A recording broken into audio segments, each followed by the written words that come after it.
Sigamos em Atos. Atos capítulo 2.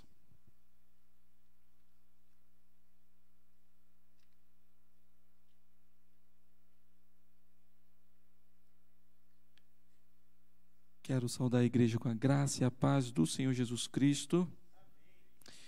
Atos capítulo 2.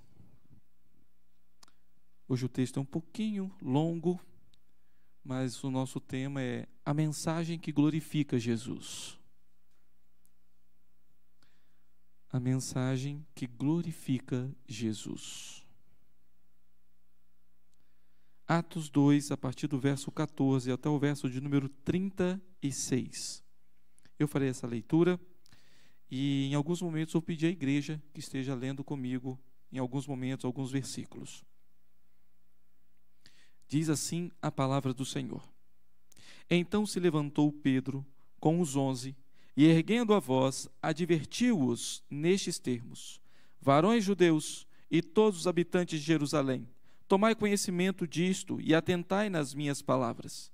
Estes homens não estão embriagados, como vindes pensando, sendo esta a 3ª hora do dia. Mas o que ocorre é o que foi dito por intermédio do profeta Joel. A igreja comigo do 17 ao 21. E acontecerá nos últimos dias, diz o Senhor, que derramarei do meu espírito sobre toda a carne. Vossos filhos e vossas filhas profetizarão.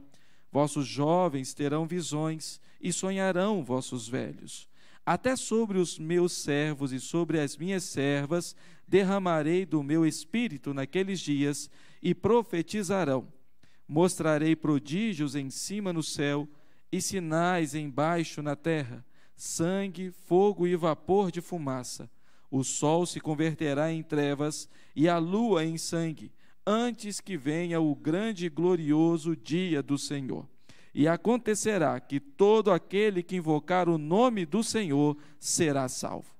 Varões israelitas, atendei a estas palavras. Jesus, o Nazareno, varão aprovado por Deus diante de vós, com milagres, prodígios e sinais, os quais o próprio Deus realizou por intermédio dele entre vós, como vós mesmos sabeis.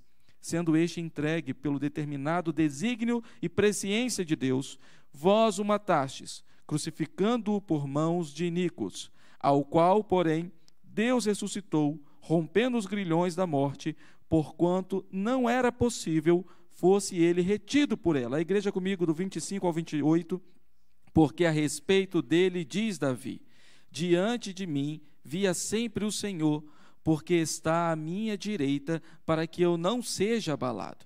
Por isso se alegrou o meu coração e a minha língua exultou. Além disto, também a minha própria carne repousará em esperança, porque não deixarás a minha alma na morte, nem permitirás que o teu santo veja a corrupção. Fizeste-me conhecer os caminhos da vida, encher-me-ás de alegria na tua presença. Irmãos, seja-me permitido dizer-vos claramente a respeito do patriarca Davi, que ele morreu e foi sepultado, e o seu túmulo permanece entre nós até hoje. Sendo, pois, profeta, e sabendo que Deus lhe havia jurado que um dos seus descendentes se assentaria no seu trono, prevendo isto, referiu-se à ressurreição de Cristo, que nem foi deixado na morte, nem o seu corpo experimentou corrupção. A este Jesus Deus ressuscitou, do que todos nós somos testemunhas. Exaltado, pois, à destra de Deus, tendo recebido do Pai a promessa do Espírito Santo, derramou isto que vedes e ouvis. Porque Davi não subiu aos céus, mas ele mesmo declara, a igreja comigo, o restante do 34 e o 35, disse-me o Senhor ao meu Senhor: assenta-te à minha direita, até que eu ponha os teus inimigos por estrado dos teus pés. Esteja absolutamente certa, pois, toda a casa de Israel, de que este Jesus, que vós crucificastes, Deus o fez Senhor e Cristo. Feche seus olhos, vamos orar. Pai querido, a tua palavra é poderosa, a tua palavra é transformadora, a tua palavra é viva e eficaz, a tua palavra é martelo que esmiuça a pedra. A a tua palavra é lâmpada para os nossos pés, é luz para os nossos caminhos. ela mesmo registra isso, que ela é mais doce do que o mel e o destilar dos favos. Mas ela também é confrontadora. E é por isso, Deus, que nós pedimos a iluminação do Teu Santo Espírito para ouvi-la, como nós acabamos de ouvir, entendê-la e praticá-la. Em nome do Senhor Jesus. Amém. Queridos, a mensagem que glorifica Jesus. Vimos no início, capítulo 2, a descida do Espírito Santo, no período da festa do Pentecostes, quando a igreja estava reunida em algum local que dava para as pessoas da rua passar e ver se era um salão, uma casa, no telhado de uma casa, no alpendre de uma casa, nós não sabemos. Mas certamente as pessoas estavam ali e viam o que estava acontecendo dentro da casa onde eles estavam, ou dentro do lugar que eles estavam reunidos. E vimos também que essas pessoas, algumas ficaram maravilhadas, ficaram espantadas com o que estava acontecendo, com aqueles homens que eram galileus e falando línguas de todas aquelas nações que estavam ali representadas. Mas também teve alguns que duvidaram. Teve aqueles que fizeram zombaria com o que estava acontecendo. Agora, Pedro toma a palavra e adverte aquele povo. Essa mensagem que agora ele está para transmitir àquele povo é a mensagem transformadora. É a mensagem, queridos, que nós precisamos ter na nossa boca para cumprir a nossa missão. A mensagem que ele agora profere diante daquelas pessoas, a advertência que ele dá diante daquele povo, é a mesma palavra, é o mesmo conhecimento, com o mesmo poder que eu e você precisamos falar. Porque a mensagem que ele aqui diz é a mensagem que me transformou, que te transformou e que transformará aqueles a quem nós formos enviados, aqueles do qual nós cumprimos a missão falando, e também serão transformados segundo o poder do Senhor. Não segundo o poder da nossa eloquência, do nosso poder de persuasão, mas segundo o Senhor trabalhar em cada coração. E aqui está, dividir em 3 partes, e a primeira parte está no verso 14 e 15, quando fala sobre o esclarecimento. Pedro toma a palavra agora, e a primeira coisa que ele faz na sua advertência é esclarecer o que estava acontecendo. E ele diz aí no verso 14 e 15, levantou-se Pedro com os 11, e erguendo a voz, advertiu-os nestes termos: varões judeus, e todos os habitantes de Jerusalém, tomai conhecimento disto, e atentai nas minhas palavras. Verso 14 já nos dá uma diferença, já traz uma diferença muito grande.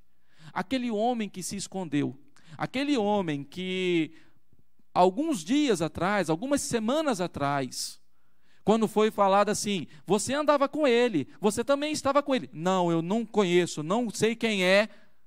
Agora está tomando a palavra diante de toda Jerusalém para explicar o que estava acontecendo.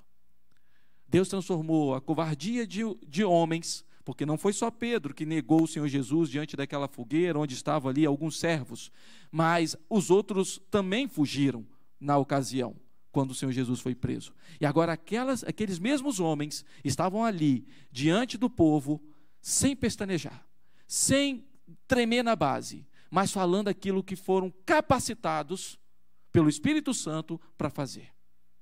Nós falamos sobre isso semana passada, a capacitação. Nós temos essa capacitação, está ao nosso alcance essa capacitação, porque vem do Espírito Santo, o Espírito Santo que habita em nós. Esse mesmo Espírito Santo que encheu esses homens, agora os fazem com ousadia, intrepidez, chegar diante de toda Jerusalém e advertir e esclarecer o que estava acontecendo ali.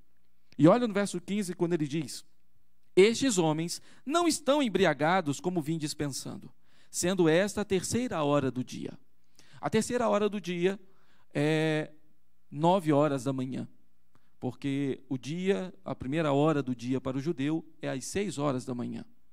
E nesse período de festa era comum haver um jejum pela manhã até a 4ª hora do dia. Então era muito improvável que eles estivessem embriagados. por conta desse jejum que era comum nesse período. Entretanto, Pedro advertiu aquele povo: não zombem, porque esses homens não estão embriagados como vocês estão pensando. Isso aqui é o poder do Espírito Santo. O que está sendo revelado aqui, o que está sendo manifestado aqui, é o poder do Espírito Santo sobre esses homens. Pedro vai explicar isso aqui, vai esclarecer. O que está acontecendo com esses homens é que o controle do Espírito Santo tomou esses homens. Não que eles perderam a consciência, queridos. Não é que eles entraram num êxtase e saíram falando como se nada, como se eles tivessem simplesmente sido possuídos. Não. Eles sabiam muito bem o que estavam fazendo. O controle do Espírito Santo não faz a gente perder a nossa consciência. Entretanto, esses homens estavam com tanto poder, tão cheios do Espírito Santo, que eles falaram conscientemente nas línguas daquelas pessoas que estavam ali presentes naquela festa. Certamente eles mesmos se espantaram, porque certamente não sabiam falar aquelas línguas. E falaram, mas não falaram inconscientemente, como se houvesse alguém manipulando-os. É o poder do Espírito Santo. Pedro está explicando justamente isso. O que vocês estão vendo agora é a ação do Espírito Santo, porque esses homens estão cheios, esses irmãos estão cheios do Espírito Santo, e por isso o Senhor concedeu o poder para que falasse do jeito que vocês estão entendendo, do jeito que vocês estão ouvindo. Queridos, isso aqui tem tudo a ver com o que o Senhor Jesus falou lá em Mateus capítulo 10, quando ele divide os seus discípulos e ele está para despedi-los e fala para eles não levarem sandálias, não levarem outra roupa, não levarem alforje, não levarem dinheiro, mas que saíssem e batessem de casa em casa, e aquela casa que não recebesse, que era para eles baterem a poeira do pé e voltar a paz para eles. E aí ele fala assim: não se preocupem com o que vocês vão ter que dizer, porque no dia que acontecer, o Espírito Santo vai falar para vocês. E é isso que está acontecendo. Vocês vão falar diante de autoridades, vocês vão falar diante do povo, porque o Espírito Santo vai preparar vocês, vai guiar o que vocês vão ter que dizer. E isso está acontecendo aqui. O Espírito Santo, que está enchendo aqueles homens, enchendo aqueles irmãos, estão capacitando eles para, com ousadia, intrepidez, falarem àquele povo. Mas a segunda coisa que nós observamos aqui é o embasamento. Vimos o esclarecimento que Pedro dá, falando: esses homens não estão embriagados, isso é obra do Espírito Santo. E a gente vê agora o embasamento disso, porque Pedro continua a sua explicação, e ele diz no verso 16, mas o que ocorre é o que foi dito por intermédio do profeta Joel. E aí ele entra no texto que o profeta Joel fala: e acontecerá nos últimos dias, diz o Senhor, que derramarei do meu espírito sobre toda a carne, vossos filhos e vossas filhas profetizarão, vossos jovens terão visões, e sonharão vossos velhos. Até sobre os meus servos e sobre as minhas servas derramarei do meu espírito naqueles dias, e profetizarão. Mostrarei prodígios em cima no céu e sinais embaixo na terra, sangue, fogo e vapor de fumaça. O sol se converterá em trevas e a lua em sangue, mas antes que venha o grande e glorioso dia do Senhor. E acontecerá que todo aquele que invocar o nome do Senhor será salvo. Existem três coisas sendo explicadas aqui, diante do profeta, do texto do profeta Joel. Uma estava acabando de acontecer, acontecerá nos últimos dias, quando o Espírito Santo descesse sobre o povo, que o Senhor está derramando agora o seu Espírito sobre o seu povo escolhido. Então isso está acontecendo naquele momento ali. Haveria de acontecer também, dentro dessa profecia, algumas coisas relacionadas quando Jerusalém fosse destruída, que aconteceu no ano 70. Então, uma parte dessa profecia que tem a ver com algo que aconteceria daqui a alguns anos ali, tendo em vista como base o texto aqui, né, a data do texto. E há coisas que ainda vão acontecer, naquele grande e glorioso dia que nós ansiamos, que é a vinda do Senhor Jesus. Dentro disso, Pedro está explicando justamente isso. Mas ele está, mais do que explicando, ele está aqui também dizendo que o que ele está falando, a mensagem transformadora, não é algo que saiu da cabeça dele. Não é algo que ele está inventando naquele momento. Não é uma desculpa para poder dizer, esses homens não estão embriagados, o que está acontecendo é tal coisa. Não, agora ele está explicando que onde ele está sendo, onde ele está se baseando é nas Escrituras Sagradas. A base dele, a base da sua mensagem, a base do que aconteceria e está acontecendo, e ainda vai acontecer, está nas Escrituras Sagradas. Porque o Espírito não trabalha fora das Escrituras. Assim como as Escrituras, é a revelação do Espírito. Muitas vezes nós achamos que sim, né? Muitas vezes nós achamos que o Espírito funciona ou age de maneira independente da palavra. Se fosse assim, queridos, nosso Deus seria um Deus incoerente. Se fosse assim, o nosso Deus seria um Deus incoerente. Deus faz tudo conforme Ele prescreveu na sua santa palavra. Tudo o que Ele fez, faz e ainda fará, sempre fará de acordo com a palavra dEle, a verdade dEle. Porque Ele é um Deus coerente. Ele é um Deus suficiente, a sua palavra também é suficiente. Se o Espírito Santo hoje agisse fora da palavra, a palavra que nós temos, a Bíblia, ela seria insuficiente. Mas nós cremos que ela é suficiente. E ela é a base para crermos que a ação do Espírito Santo em nós, como foi naqueles homens, ainda está sobre nós hoje. Por isso, somos capacitados a cumprir essa missão. Porque não foi algo aleatório, não é aquilo que aconteceu ali, não foi algo aleatório, mas aquilo foi algo que foi programado e profetizado pelo próprio Deus.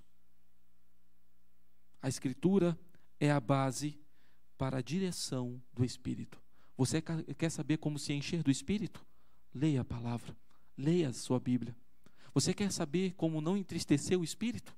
Então leia a palavra, leia a Bíblia. Ela é a revelação, ela é a manifestação daquilo que o Espírito quer. Você não quer apagar o Espírito? Leia as Escrituras. É ali que está toda a orientação para mim e para você, para que possamos ser cheios do Santo Espírito do Senhor.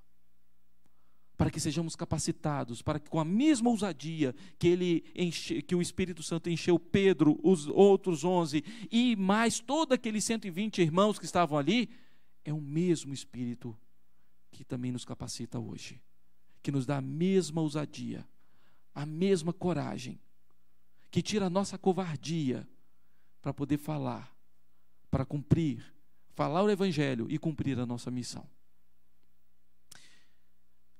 E logo em seguida, o que nós vemos aqui é a glorificação. Como acontece essa glorificação? Agora, Pedro, ele faz algo consolador e confrontador ao mesmo tempo. E a gente vê a partir do verso 22 isso acontecendo. Verso 22, leia comigo, por favor, quem está com a sua Bíblia aberta. Vamos lá? Varões israelitas, atendei a estas palavras. Jesus, o Nazareno, varão aprovado por Deus diante de vós, com milagres, prodígios e sinais, os quais o próprio Deus realizou por intermédio dele entre vós, como vós mesmos sabeis. Agora ele começa a glorificar o Senhor Jesus. Agora ele começa a pregar no nome do Senhor Jesus. Ele começa a dizer quem é o Senhor Jesus e o que ele fez e ainda faz. Aqui mesmo ele já já mostra as credenciais do Senhor Jesus. Ele fala, Jesus o Nazareno. Ou seja, aquele que veio como renovo, aquele que veio para trazer a restauração. A palavra Nazareno tem essa conotação de renovo, de restauração, como lá em Isaías capítulo 11, verso 1. E por isso ele explica, não é Nazareno porque ele morava em Nazaré, mas sim porque ele era o renovo, ele que é a restauração prometida ao seu povo, ao povo de Deus. Varão aprovado. Isso aí, quando eu estava lendo esse texto, eu me lembrei de quando Paulo escreve a Timóteo, e ele fala assim: procura te apresentar-te a Deus como obreiro aprovado, que não tem do que se envergonhar, mas que maneja bem a palavra da verdade. Muitas vezes nós queremos e desejamos e precisamos desejar mesmo nos apresentar aprovados, mas isso não vai acontecer à parte do Senhor. Não tem como, porque eu e você ainda sofremos com a presença do pecado. Eu e você ainda cometemos pecado. Eu e você ainda às vezes erramos o caminho. E é por isso que nós precisamos do Senhor Jesus.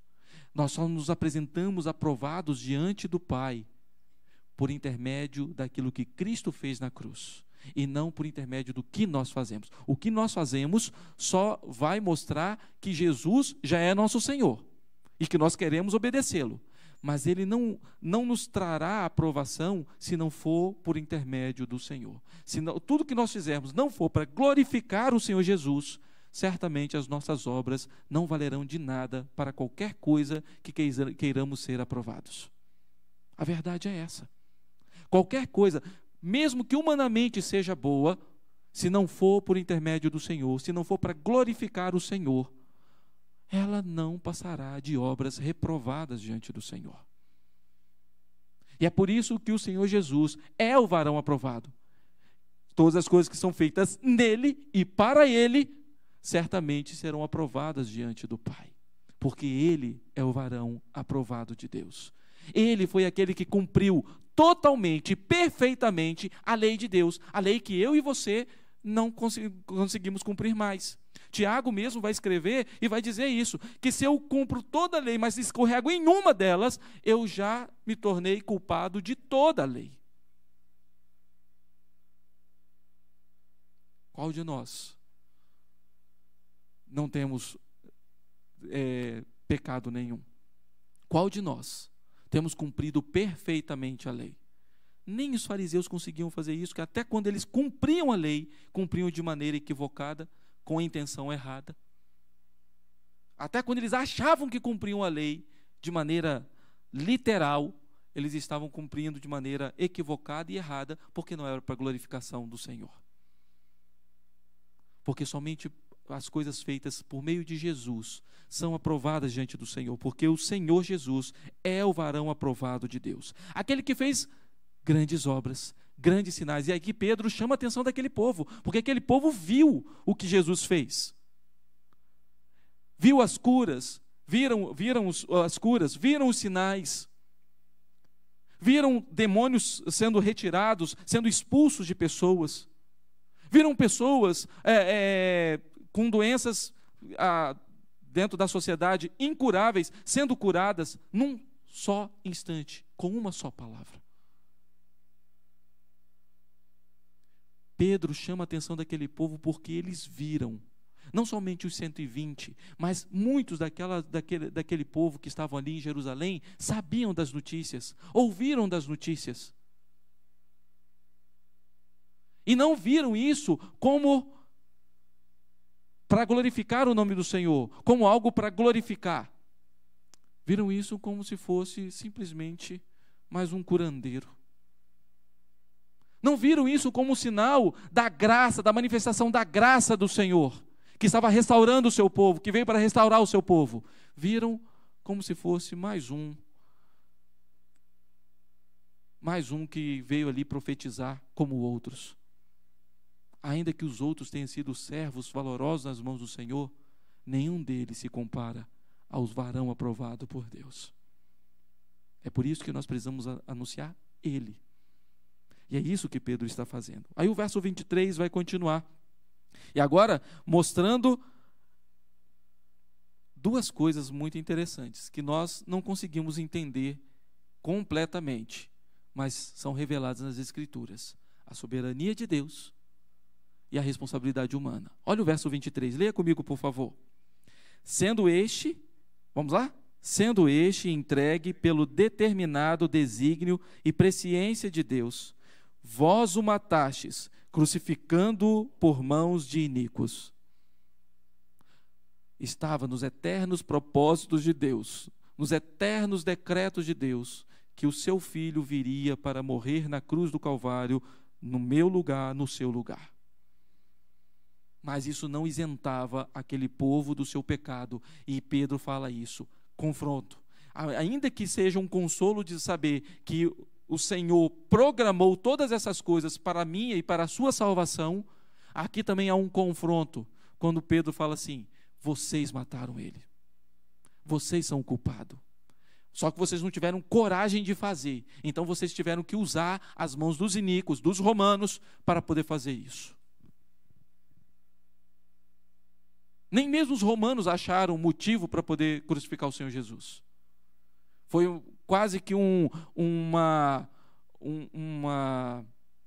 questão política de boa vizinhança que Pilatos decretou a situação da crucificação, para não perder seu posto político, porque eles começaram a fazer ameaças. Aquele povo para quem o Senhor Jesus veio, a princípio, matou o autor da vida. Queridos, o servo aprovado do Senhor também é o crucificado no meu lugar e no seu lugar.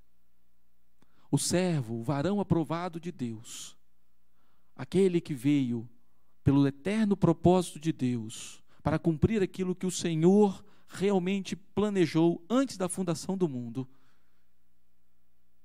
é aquele que foi morto pelas mãos dos iníquos, por conta de um povo que não creu no nome dele, não creu nos sinais e prodígios que ele mostrou.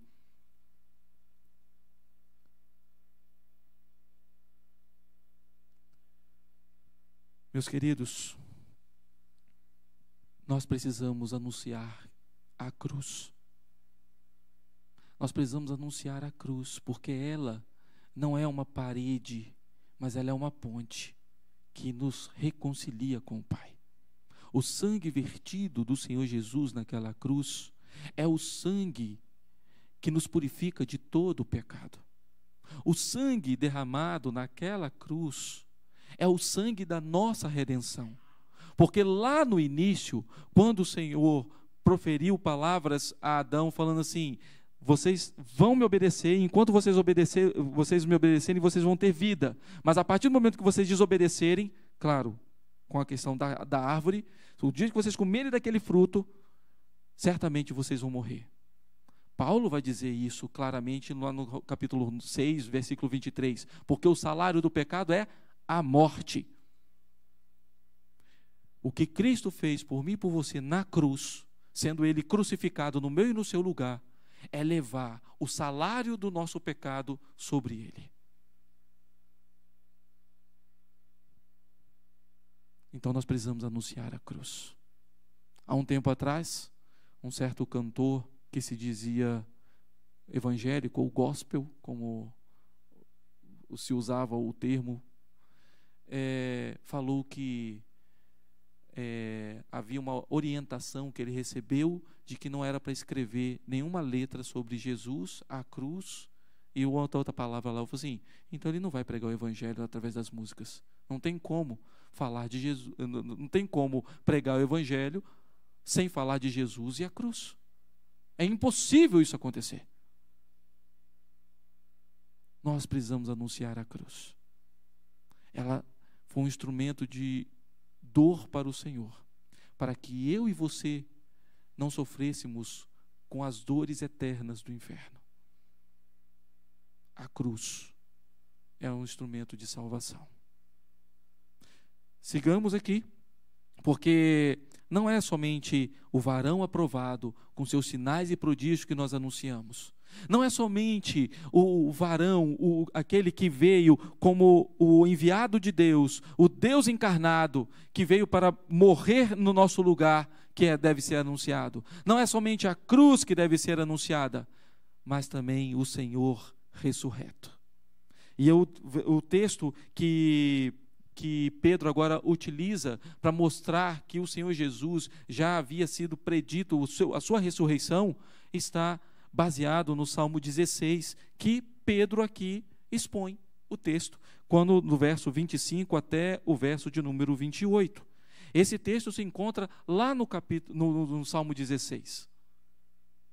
E depois Pedro explica esse texto, dizendo assim: irmãos, seja-me permitido, a partir do verso 29, dizer-vos claramente a respeito do patriarca Davi, que ele morreu e foi sepultado. Ou seja, Davi não estava falando somente dele.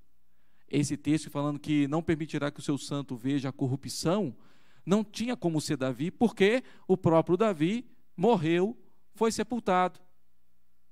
E se você procurar a sua tumba, certamente, talvez, quem sabe, possa achar algum fragmento de osso, mas é bem possível que já tenha virado pó, tudo. Não sei como é que ele foi embalsamado e tudo mais, aí vai depender de como foi os ritos, né? Mas ele viu a corrupção. O corpo de Davi viu a corrupção. Será restaurado naquele grande dia, mas viu a corrupção. Então não é de Davi. E Pedro agora está explicando isso quando ele mostra que ele morreu, foi sepultado, e o seu túmulo permanece entre nós até hoje. Ele sabia onde ficava o túmulo de Davi.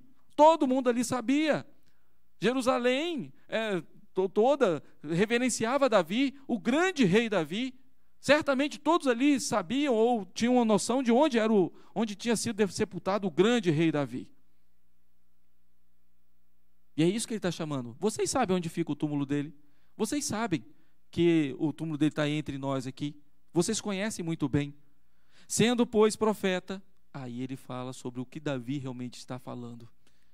E sabendo que Deus lhe havia jurado que um dos seus descendentes se assentaria no seu trono, e a promessa do Senhor era que sentasse no seu trono para sempre. Para sempre. Então ele entende isso. Prevendo isso, referiu-se à ressurreição de Cristo.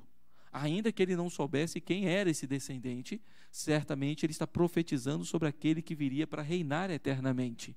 Como assim foi predito a ele, assim foi anunciado a ele. E ele, crendo nisso, referiu-se à ressurreição de Cristo, que nem foi deixado na morte, nem o seu corpo experimentou corrupção. O corpo do Senhor Jesus não se encontra em túmulo algum.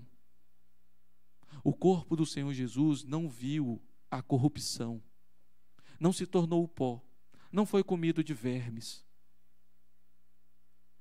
O Santo de Israel, como é o título do Salmo 16, o Santo de Deus, não viu a corrupção. Ele vive eternamente, porque ele ressuscitou. E ele diz, e nós somos testemunhas disso. Verso aqui, continuando o texto, ele vai dizer isso: a este Jesus, Deus ressuscitou, do que todos nós somos testemunha. Não somente os 11 aqui, mas todos esses irmãos que estão aqui reunidos viram. Todos eles são testemunhas, viram o Senhor Jesus ressurreto, viram as marcas dos pregos nas suas mãos. Eles viram. São testemunhas de que ele não está no túmulo, que ninguém roubou o corpo dele no túmulo, mas que ele verdadeiramente ressuscitou. Sabe por que isso é importante para mim e para você? Porque essa é a garantia de que naquele grande dia nós também teremos um corpo glorificado como o do Senhor Jesus Cristo. Que a nossa morte física, ela não é mais a nossa inimiga, porque Cristo venceu a morte. Ela é dolorosa ainda, por conta dos sentimentos, da saudade que nós sentimos. Mas para aquele que está em Cristo Jesus, a morte não é mais inimiga, porque Cristo já venceu a morte. A morte passa a ser um momento em que nos encontraremos na eternidade com o nosso Senhor. É um momento em que nós passaremos deste lugar onde somos peregrinos para aquele que viveremos eternamente com o Pai. Porque Cristo venceu a morte. Nós podemos ter o consolo. Nós cantamos isso, né? Quando a gente canta, porque Ele vive, posso crer no amanhã, porque ele vive, temor não há. Mas eu bem sei, eu sei que a minha vida está nas mãos do meu Jesus, que vivo está. Não somente anunciamos que Jesus é o varão aprovado por Deus, não somente anunciamos a cruz como nosso instrumento de salvação, onde o Senhor Jesus levou todas as nossas dores, mas nós também anunciamos, dentro da mensagem transformadora, a mensagem que nós precisamos levar dentro da nossa missão, a ressurreição de Cristo, que é a garantia de que nós também viveremos eternamente. E, finalizando o seu sermão, Pedro exalta, fala que Cristo é o exaltado. Versos 33 a 36, leiam comigo, por favor, vamos lá? Exaltado, pois, à destra de Deus, tendo recebido do Pai a promessa do Espírito Santo, derramou isto que vedes e ouvis. Porque Davi não subiu aos céus, mas ele mesmo declara: disse o Senhor ao meu Senhor: assenta-te à minha direita, até que eu ponha os teus inimigos por estrado dos teus pés. Esteja absolutamente certa, pois toda a casa de Israel, de que a este Jesus, que vós crucificastes, Deus o fez Senhor e Cristo. Pedro exalta o Senhor Jesus. Ele fala agora que Davi reconhecia que o seu descendente era o grande Senhor. Ele cita agora o Salmo 110, o início do Salmo 110. Disse o Senhor ao meu Senhor: assenta-te à minha direita, até que eu ponha sobre o estrado dos seus pés os teus inimigos. Ele fez isso. O Senhor venceu a morte. E por isso foi exaltado nas alturas. Por isso ele foi elevado às alturas para tomar assento junto ao Pai, e onde reina e reinará eternamente. Da onde ele também virá para julgar vivos e mortos, como nós declaramos no credo apostólico, que nós conhecemos e citamos de vez em quando. Nós cremos que o Senhor Jesus foi para preparar o nosso lugar. Foi isso que ele prometeu. Nós cremos que o Senhor Jesus, agora com o corpo glorificado, está preparando o nosso lugar para que naquele grande dia em que nós nos encontraremos com Ele na eternidade, Ele assim também transforme o nosso corpo num corpo glorificado como o dele. O Cristo exaltado não é mais agora o Cristo que foi humilhado aqui no período do seu ministério, que foi zombado, que foi cuspido, que foi espancado, que foi morto. Mas agora ele é o Senhor dos senhores, o Rei dos reis, o Rei acima de todas as coisas, a quem foi dado toda a autoridade nos céus e na terra. Esse é o Cristo exaltado que nós precisamos pregar. Faz parte da mensagem transformadora, faz parte da mensagem da nossa missão, falar também sobre o Cristo exaltado. Que não é aquele Cristo que aparece num crucifixo em algumas repartições públicas ou até mesmo em algumas portas de algumas casas. Mas é o Cristo glorificado, não com uma coroa de espinhos mais, mas agora com a coroa da glória. Não mais aquele que estava sujeito a todo o sofrimento, mas agora é aquele que nos consola de todo o nosso sofrimento, porque Ele é nosso perfeito sumo sacerdote. Meus queridos, essa é a mensagem da nossa missão, a mensagem que transforma.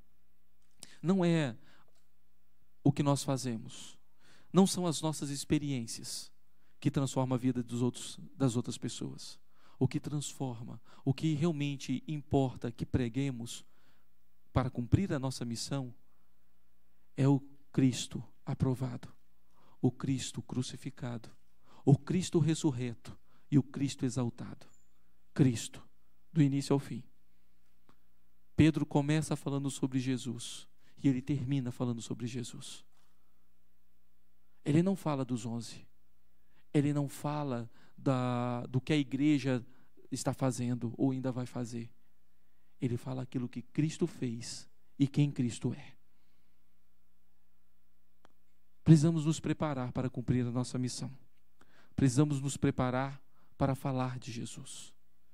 Se nós não conhecemos Jesus como devemos conhecer, então nós devemos buscar conhecê-lo cada vez mais, pedindo a capacitação do Espírito Santo, nos baseando nas Escrituras Sagradas. Observem como que Pedro não parou apenas em Joel capítulo 2. Ele seguiu citando o Salmo 16, o Salmo 110. E nós vemos tantas outras passagens do Antigo Testamento sendo citadas no Novo Testamento, mostrando que a base de tudo aquilo que estava acontecendo já estava registrado. O que nós fazemos aqui não está na nossa cabeça, não saiu de elucubrações humanas. Está baseado nas Escrituras Sagradas. O que a sua Bíblia diz sobre Jesus? O que a Bíblia fala sobre o Cristo? É isso que nós pregamos, é isso que nós anunciamos, cumprindo a nossa missão. Que Deus nos abençoe. Semana que vem, nós falaremos sobre os resultados da mensagem transformadora. Deus assim nos abençoe. Fique de pé, vamos orar.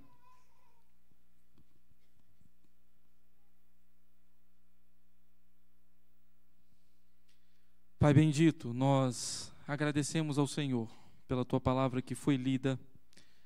Nós agradecemos, ó Deus, porque o Senhor esclarece aquilo que aconteceu no passado, mas que tem profundo direcionamento hoje para cada um de nós aqui. Repercute, e não repercute simplesmente algo como se fosse histórico, ainda que seja também histórico, mas é algo que mudou a nossa história, mudou a nossa vida, mudou a nossa rota. Jesus, o teu Filho, varão aprovado, Cristo crucificado, o Senhor ressurreto, o Senhor e Cristo exaltado. Deus bendito, ensina-nos a falar sobre o que a Tua palavra diz. Ensina-nos a conhecer. Ensina-nos, ó Deus, a entender. Ensina-nos, ó Pai, a falar. Dá-nos coragem, dá-nos ousadia, para não tremermos a base, mas pelo contrário, sermos enchidos com o Teu Santo Espírito, sejamos cheios do Espírito Santo do Senhor, e com ousadia falarmos o que a Tua palavra nos ensina a dizer. Pai querido, muitas vezes o temor brota no nosso coração. Muitas vezes, ó Pai, nós queremos fugir da nossa missão. Mas tem misericórdia de nós, se em algum momento, ó Pai, nos acovardarmos. Tira todo o espírito de covardia e dá-nos, ó Deus, sempre a coragem para pregar o Evangelho do Senhor. Em nome do Senhor Jesus que nós oramos, agradecidos. Amém. Que a graça bendita do Senhor Jesus, o amor de Deus, nosso Pai, as ternas consolações do Espírito Santo, seja sobre todo o povo de Deus aqui presente, espalhado por toda a terra, hoje para todos sempre. Amém.